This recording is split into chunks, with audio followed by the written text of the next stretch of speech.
افغانانو د انګريزانو پر چوړۍ بریدونو ته دوام ورکړ. له چوړۍ نه وتل او ورننوتل تقریبا ناشوني وه. ستونزه دا وه چې مکناټن نه غوښتل چې له بالاحصار سره اړیکه وشلېږي. انګريزانو دغه راز درمل، خوړو او نورو امکاناتو ته اړتیا لرله. مکناټن پوهېده چې په زوره لارې نسي پرانیستلی، نو د جیوفري په مشوره یوه بله لار ونیوله. انګریز استازي اکبر خان او امین الله خان ته جلا جلا لیکونه واستول او له هرې ونې د مذاکرات غوښتنه وکړه. مکناټن هم امین الله خان او هم اکبر خان ته په دوستانه انداز کې ولیکل چې دی ورسره د ښه اړیکو په تمه دی، د دوستۍ لاس یې ورته نیولی او غواړي په خصوصي ډول ورسره مهمې خبرې وکړي. د اعتماد د جلبولو په خاطر مکناټن له هر لیک سره یوه تومانچه هم د ډالۍ په توګه ورولېږل. د لیکونو ځوابونه ډېر ژر راغلل او دواړو افغان مشرانو په جلا لیکونو کې له مکناټن سره خبرو ته لیوالتیا څرګنده کړې وه. مکناټن په بل لیک کې له هر یوه سره د ملاقات جلا ورځ او ځای وټاکه. لومړی ملاقات له اکبر خان سره د بیبي مهرو د غونډۍ په ختیځ څنډې کې ټاکل شوی و، خو د ملاقات پر ځای په هغه ورځ د افغانانو او انګریز سپاهیانو ترمنځ لنډه جګړه وسوه. اکبر خان او امین الله خان د مکناټن لیکونه یو بل ته ښوولي وه او دواړه په دې پوه چې انګریزان غواړي د دوی ترمنځ بې اعتمادي او شخړه رامنځته کړي. ټاکل شوی وه چې اکبر خان به یوازې له خپلو دوو نږدې ملګرو سره د ملاقات ځای ته ورسي او مکناټن هم ورته ژمنه کړې وه. خو انګریزانو لا د وړاندې په سیمه کې 50 مسلح کسان په کمین کې کښېنولي وو چې اکبر خان او ملګري یې یا ژوندي ونیسي یا یې ووژني. اکبر خان د ملاقات ځای ته له څو ملګرو سره ورغی، خو یو څه لرې یې 100 تنه غازیان پټ کښېنولي وه چې که انګریزیانو دوکه وکړه نو دوی به د مرستې لپاره ژر راودانګي. همدغسې هم وسول. کمین کې ناست انګریز سپاهیان پر اکبر خان را چاپېره سول او امر یې ورته وکړ چې تسلیم سي، خو د اکبر خان یوه ساتونکي په خپل لاس کې د غوی ښکر خولې ته ونیوه او لوړه شپېلۍ یې ووهله. انګریز سپاهیانو پر اکبر خان برید پیل کړ، خو ډېر ژر پر دوی هم له شانه غازیانو بریدونه پیل کړل. د سیمې ارامښت یې وارې د تومانچو په ډزو او د جنګیالیو په نارو کې ډوب سو. اکبر خان چې انګریز سپاهیان پرې شاوخوا راټول سوي وه، خپل د اوسپنې دروند سپر په یوه لاس مخې ته نیولی و او په بل لاس یې په تومانچې ډزې کولې. په دې اړودوړ کې له انګریزانو نه اکبر خان ورک سو. دوی د ده پر ساتونکو ډزې پیل کړې او 2 تنه ځای پر ځای وویشتل.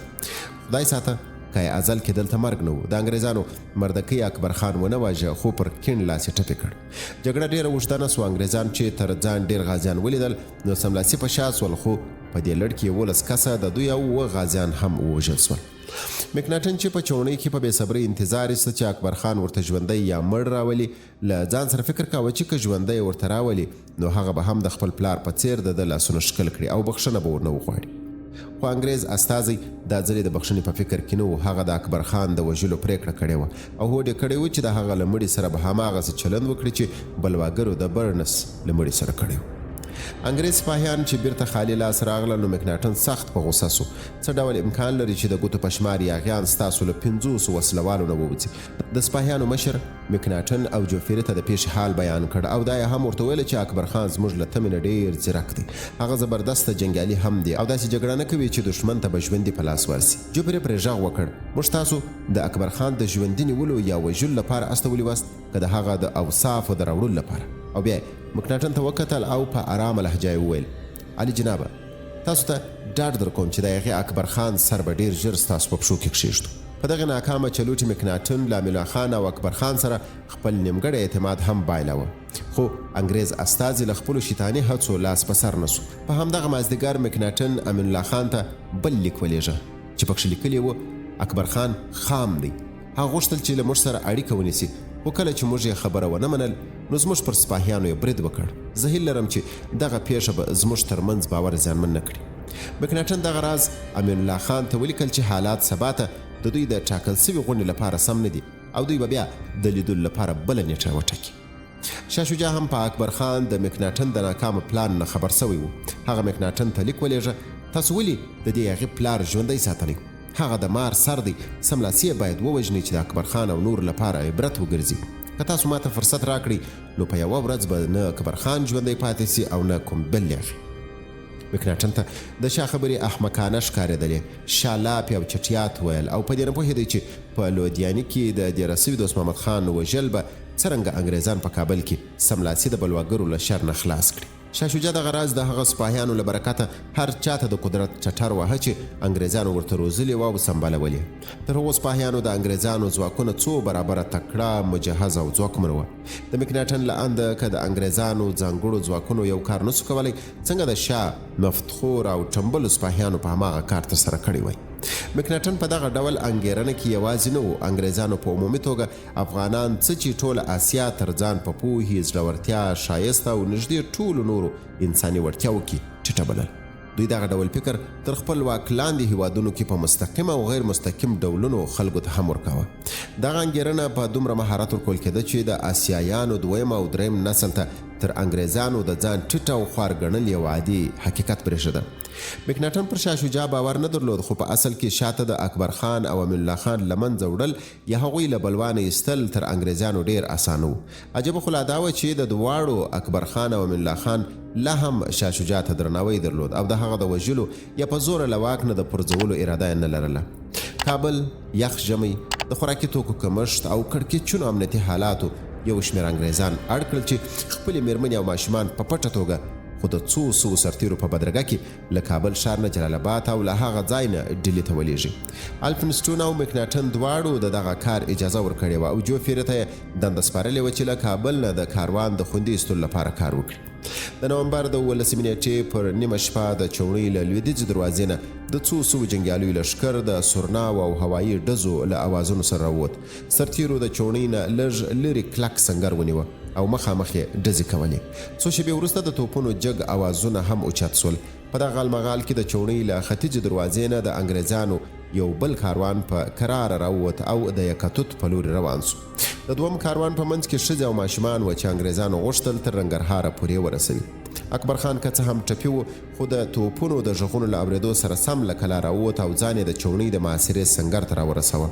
غازیانو اکبر خان ته د حالاتو جاج ورکړ. اکبر خان ډیر ژر پوه سو چې انګریزان ښار ته د لښکر ایستلو اراده نه لري، خو په دې فکر کې و چې له دغه کار نه د هغو اصلي مطلب څه و.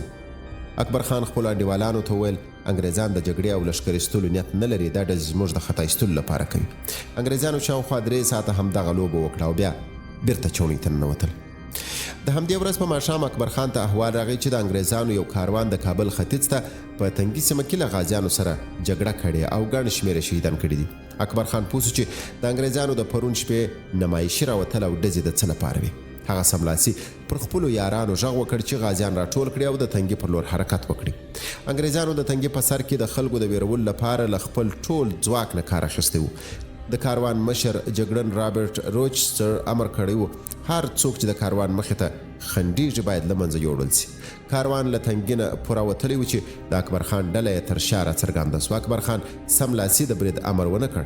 4 تکړه کسان یې ولېږل چې له نږدې نه کاروان وارزوي چې څومره کسان دي، څه ډول وسلې لېږدوي او داسې نور معلومات یې راغونډ کړي.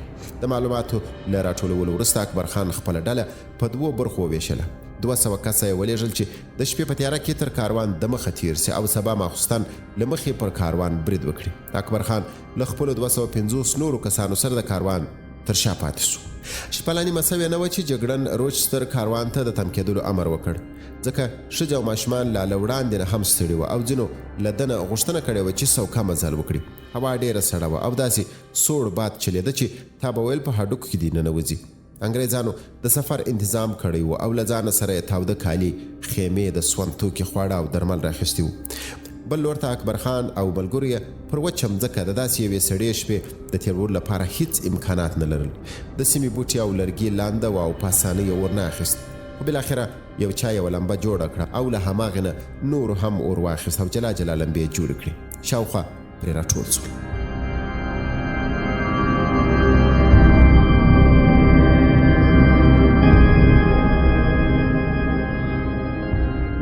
د دوی د خوړلو لپاره څه نه وه، خو پر اور باندې یې اوبه تودې کړې او هماغه یې وڅښلې. اکبر خان د خپلو یارانو د یوې ډلې په منځ کې ناست و. یوه ترې وپوښتل اکبر خانه ولې همدا نن شپه پر دښمن برید نه کوو؟ اکبر خان ورته ویل لومړی باید دښمن ښه وپېژنو او بیا د برید یا نه برید پرېکړه وکړو.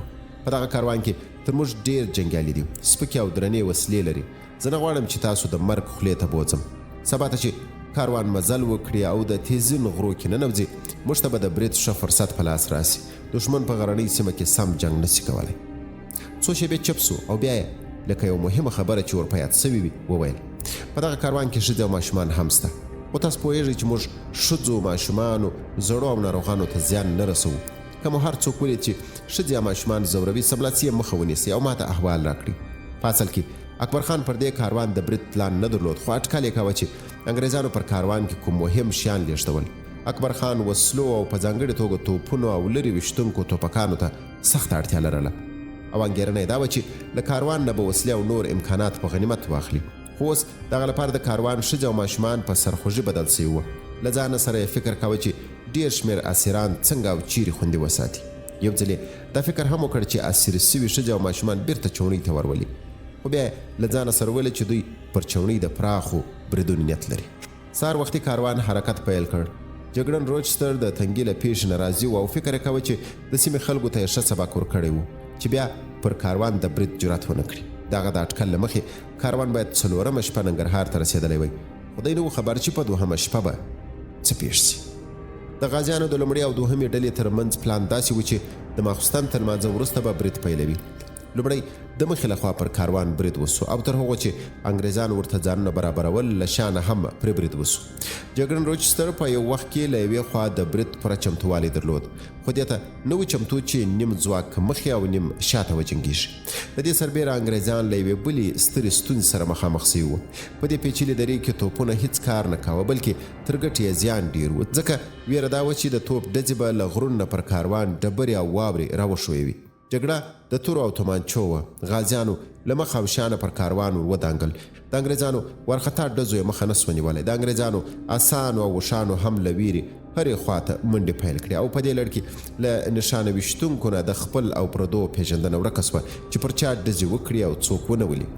د غازیانو برید دومره چټک او پرېکنده و چې سملاسي یې د جګړن روچستر د قومندې نظم وشلوه او کاروان په خپل سر په څو جلا ټوټو وویشل سو په منځ کې ښځې او ماشومان و چې له ویرې نه یا ژړل یا یې په لوړ غږ دعاوې کولې د دوی په دوو خواو کې سپاهیان و چې هره ډله یې نه پوهېدل چې بلې خواته څه روان دي اکبر خان اطلاعات لرل چې جګړن روچستر د کاروان په منځ کې دی او په هماغه لورې آس ته زور ورکړی و د غوښتل د کاروان قومنده فلج کړي او په دې توګه کاروان تسلیمېدو ته اړ کړي دغه کار به هم جګړه لنډه کړې وای او هم به یې د دواړو خواو د ډیرو جنګیالیو د وژل کېدو مخه نیولې وای اکبر خان لا د کاروان منځ ته نه ورسېدلی چې د انګریزانو ترمنځ غږونه پورته سول اکبر خان برید کړی د اکبر خان د نوم له اورېدو سره د انګریزانو روحیه نور هم ماته سوه اکبر خان یې له 2 اونۍ وړاندې کابل ته راستون سوی و خو په همدغې لنډې مودې کې د انګریزانو ترمنځ ډېر شهرت موندلی و ګڼو د هغه د زړورتیا او جنګي مهارتونو خبرې کولې او ځینو نورو یې بیا د شخصیت او د څېرې صفت کاوه 34 کلن جګړن روچستر هم په خپلو انډیوالانو کې په زړورتیا مشهور او پوځي مشران ورباندې د یوه تکړه تکتیشن یعنی د جنګي تاکتیکونو ماهر په توګه باور درلود جنرال الفنستون هم دی په دې خاطر د کاروان مشر ټاکلی و چې دغه پر شجاعت او تکړه قومنداني یې پوره باور درلود روچستر چې د اکبر خان نوم واورېد نو په لوړ غږ یې وویل زه به د دې وړو کې بلوا غوښتونکي سر د هغه پلار ته په لودیانې کې ډالۍ کړم روچستر پر سپاهیانو امر وکړ چې خپل ټول ځواک د کاروان منځ کې راټول کړي او په دې توګه د دشمن تاکتیکي دوه اړخیزه تعرضي لیکه ماته کړي خو د دغه کار لپاره فرصت له لاسه تللی ښکارېده ځکه غازیان په ډلو ډلو د کاروان په منځ ورګډ سوي وو او سپاهیان یې بیرته راټولېدلو ته نه پرېښودل جګړې شیبه په شیبه زور اخیسته او په هره شیبه کې د دواړو غاړو جنګیالي وژل کېدل انګریز سپاهیان به چې د وړاندې بریدګرو په خوا تعرض پیل کړ له شانه به پرې مرمۍ او غشې اورېدل او که به شاته پام سو نو له مخې نه به پرې مرګونې ګذر نه کېدل سپاهیانو په خورا مېړانې جګړه کوله په دوی کې تر ټولو اغېزمنه ډله د نښه ویشتونکو وه چې په ډېر مهارت او چټکۍ به یې د غازیانو له لیکونه د سر جنګیالي د جګړې له میدانه حذف کړل انګریزانو دغه راز ښه پوځي نظم درلود او په ډله ډله داسې جنګېدل چې 4 خواو ته یې ډزې کولې جنګ ښه پوره زور اخیستی و چې د انګریزانو د کین اړخ غره څخه غټې ډبرې په راښویېدو سوې غازیانو له یو څه مودې راهیسې دغه تاکتیک په غرنیو سیمو کې کاراوه دوی به په لاندې شیلو او درو کې د دشمن پر ځواکونو سترې ډبرې راخوشې کړې او په دې ډول به د دشمن لیکې په څو ټوټې پرې کړې اکبر خان د ډبرو د کارولو امر نه و کړی. هغه له غرنیو ډبرو نه د وروستي تاکتیک په توګه کار اخیست، ځکه پوهېده چې ډبرې چې رایلسي نو د دوست او دشمن او د جنګیالیو او نورو خلکو توپیر نه کوي. دغه کاروان په وړاندې خو اکبر خان په هیڅ حال کې د ډبرو د کارولو پلوی نه و، ځکه په کاروان کې ډېری ښځې او ماشومان و. اکبر خان چې د ډبرو د راغورځولو له کبله د انګرېزانو چغې او نارې واورېدې، نو پر خپلو دوه انډیوالانو یې غږ وکړ چې ژر تر ژره غازیانو ته خبر ورسوي چې د ډبرو عملیات سملاسي ودروي. خو تر هغو چې د اکبر خان خبره پورته په غرونو کې غازیانو ته رسېدل، ډبرو ګڼ شمېر کسان وژلي وه. په وژل سوو او ژوبل سوو کې ښځې او ماشومان هم وه. جګړې بالاخره دواړه مشران سره مخامخ کړل.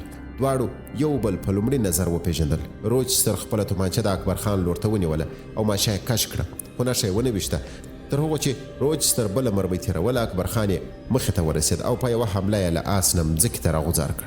روچستر له تماچه ورکه سوه، شاوخوا یې وکتل او ډبره په لاس ورغله. هغه یې د اکبر خان پر لور وویشت. اکبر خان پر آس سپور پر روچستر څو ځلې راوګرځېد.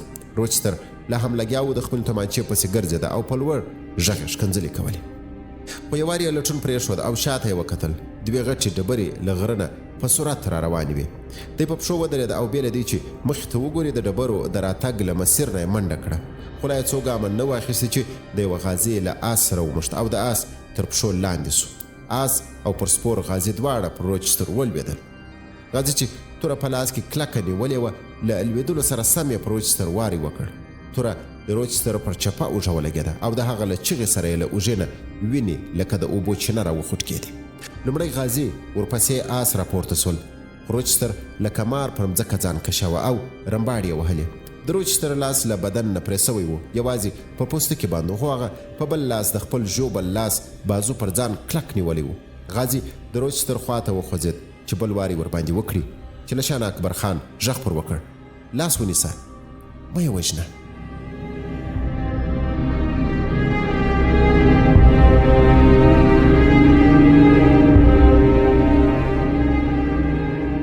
انګرېزانو کاروان مات سوی و. په دوی کې تر 350 نه زیات اکثرا هندوان او سیکان سپاهیان وژل سوي وو.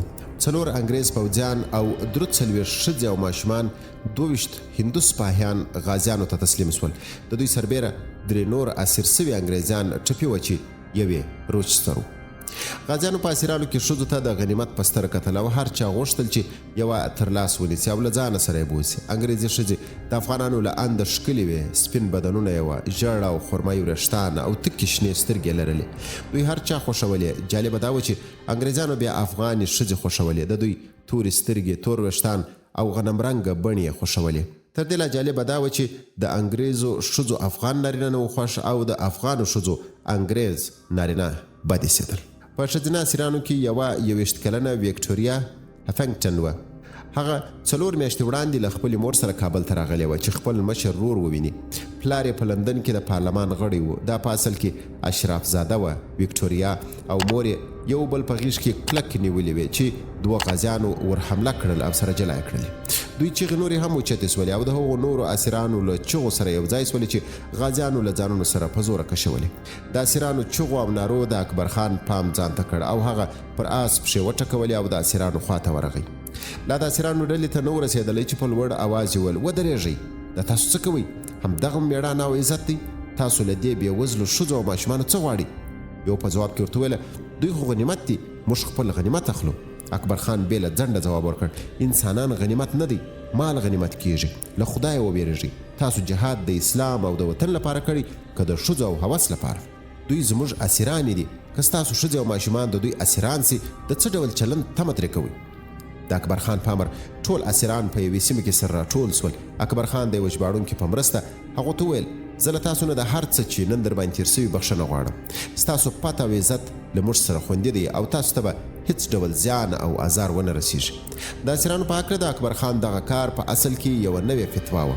داسې فتوا چې د افغانانو یو اساسي جنگي دود یې باطل کاوه. افغانانو په جنگ کې ګټل سوي هر څه، انسانان، څاروي او مالونه، ټول غنیمت ګڼل. دوی هیڅکله دا فکر نه کاوه چې انسان غنیمت کېدای نسی او په جګړه کې نیول سوي خلک هرومرو د دوی مریان او وینځي نه بلکې اسیران ګڼل کیږي چې باید انساني چلند ورسره وسي. د اکبر خان د جګړې په فکر او اصولو غازیان پوره نه پوهېدل. د هغو لپاره جګړې یوازې یو قانون درلود: ووژنه که نه وبه وژل سي. پر دشمن او د هغو پر کسانو ترحم نه یوازې بې مفهومه ګڼل کېده بلکې د ضعف په سترګه ورته کتل کېدل. د اکبر خان لپاره د اسیرانو ساتل په یو ستر سرخوږي اوښتي وو. د اسیرانو تر تیښتې ډېر هغه له اسیرانو سره د غازیانو له چال چلند نه ډارېده.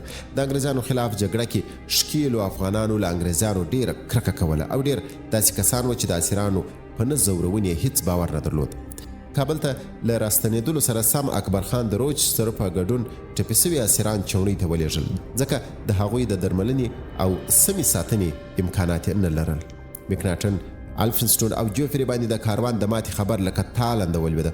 د ګڼ شمېر انګریزانو اسیرېدل پر مکناټن ډېره ګرانه پرېوته ځکه هغه سخت ډارېده چې په لندن او ډیلي کې د اسیرانو کورنیو ته به څه ځواب ورکړي.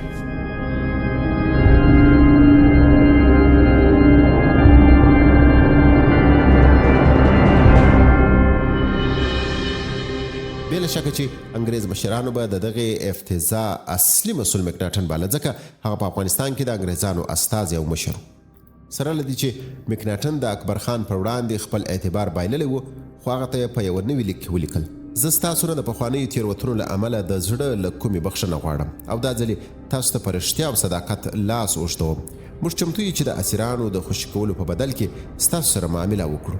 مکناټن غوښتل هر څومره ژر چې کېدای سي اسیران د اکبر خان له بند نه خوشي کړي. هغه پوهېدی چې دا کار په زور نسي کولی خو فکر یې کوه چې اسیران به د پیسو په بدل کې خوشي کړي. اکبر خان چې د اسیرانو د ساتلو لیواله نه و نو مکناټن ته یې مثبت ځواب ورکړ او د هر اسیر د خوشي کولو پر سر یې ترېنه 10,000 روپۍ، 10 ټوپکان، 2 تومانچې، 1 توپ او ورسره د توپ 10 مرمۍ وغوښتې. په دې توګه اکبر خان غوښتل چې د انګریزانو په امکاناتو د غازیانو یو منظم مجهز پوځ جوړ کړي چې په راتلونکي پر افغانستان د انګریزانو د یرغل په وړاندې ودرېږي. دغه مهال له اکبر خان سره 60 انګریز اسیران و او که انګریزانو د هغه شرط منلی وای نو غازیانو ته به په سلګونه ټوپکان او نور مهم امکانات په لاس ورغلي وای. مکناټن د پیسو له اړخه اندېښنه نه لرل خو په دې سر ښه خلاص و چې اکبر خان ته د وسلو ورکول به په دې معنا وي چې انګریزان په خپلو لاسونو خپل قبر وکیندي. انګریز استازي په دې هم پوهېده چې اکبر خان ته منفي ځواب نسي ورکولی او باید په هره ممکنه چم چې کېدای سي د اسیرانو د خلاصون تړون وکړي.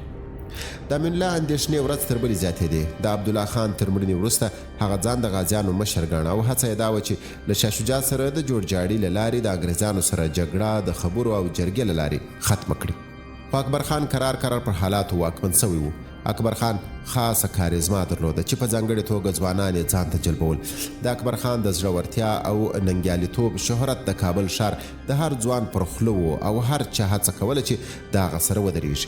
د امین الله خان او اکبر خان یو بل اساسي توپیر په دې کې و چې امین الله خان له شاه سره ښې اړیکې پاللې او ځان یې د شاه د اوامرو جوګه باله. خو اکبر خان د شاه شجاع مشروعیت ننګاوه. اکبر خان به تل ویل ولې شاه د انګریزانو پر خلاف د جهاد فتوا نه ورکوي، ولې شاه له خپلو خلکو سره د انګریزانو پر خلاف نه درېږي. په اصل کې د امین الله خان اندېښنې د جوفري جاسوسانو پارولې وې. موهنلال د انګریزانو وتلي هندو جاسوس د کابل لوګر او د شمالي سیمو څو تنو ملکانو او ملایانو باندې پیسې ویشلې وې چې د اکبر خان په اړه امین الله خان ته غلطې او پارونکې خبرې وکړي. امین الله خان یو ځلې اکبر خان ته ویلي و چې انګریز اسیران په دوغاباد سیمه کې د یوې کلا ته ولېږدوي چې وساتل سي. خو اکبر خان ورته ویلي و چې اسیران د کلا تر څنګ خوندي دي. د رشخورو د سیمې یو ملک چې له موهنلال نه یې پیسې اخیستې وې امین الله خان ته ویلي و چې اکبر خان غواړي د انګریزو اسیرانو په بدل کې خپل پلار امیر دوست محمد خان بیرته افغانستان ته راولي او ورسره یو ځای د شاه شجاع نه پاچاهي واخلي. د لوګر یو وتلی بیا امین الله خان ته ویلي و چې اکبر خان پر انګریزو ښځو جنسي تیری کوي او بل چاته یې نه ورکوي. د کابل یو وتلی سید او دیني مشر ویلي و چې اکبر خان پر هر اسیر له انګریزانو نه 1,00,000 روپۍ غوښتي او غواړي چې د اسیرانو له خرڅولو وروسته له پیسو سره له افغانستانه وتښتي. یو ماخستن چې امین الله خان له مسجد نه راووت 2 کسانو هڅه وکړه چې په چړو یې ووژني خو د خان کسانو دواړه ژوندي ونیول. دواړو ناکامه بریدګرو ویل چې د اکبر خان کسانو پیسې ورکړي وي چې امین الله خان ووژني.